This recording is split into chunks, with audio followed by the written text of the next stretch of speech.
नमस्कार जय जगन्नाथ। ଏବେ ଗପଟି ଷ୍ଟାର୍ଟ କରିବା। କୁକୁରଟିଏ ପାଟିରେ ଖଣ୍ଡିଏ ମାଂସ ଲଗା ହାଡ଼ ଧରି ସେ ଗାଁ ଆଡ଼କୁ ପଡ଼ିଥିବା ରାସ୍ତାରେ ଚାଲିଥାଏ। ଆରାମରେ ଲାଞ୍ଜଟିକୁ ହଲାଇ ହଲାଇ ଗୀତ ଗାଇ ବାଟ ଚାଲୁଥାଏ। ସେହି ବାଟରେ ଝରଣାଟିଏ ପଡ଼ିଲା।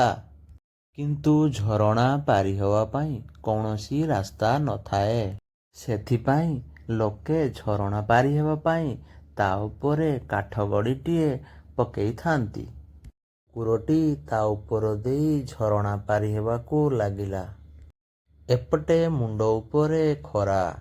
ବହୁତ କଷ୍ଟରେ ସେ ତା ଘରକୁ ଯାଉଥାଏ।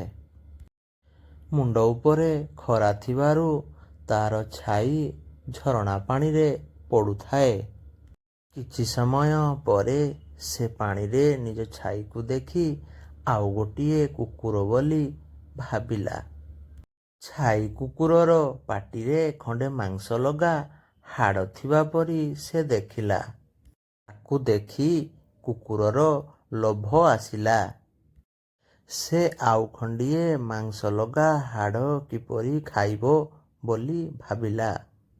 ଏହାପରେ ହଠାତ୍ ସେ ଭୋ ଭୋ କରି ଛାଇ ଆଡ଼କୁ ଭୁକିବାକୁ ଲାଗିଲା।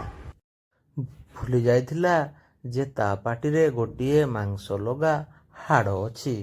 ହଠାତ୍ ପାଟିରୁ ମାଂସ ଖଣ୍ଡକ ପାଣିରେ ଖସି ପଡ଼ିଲା। ତାହା ପାଣି ସୁଅରେ ଭାସିଗଲା।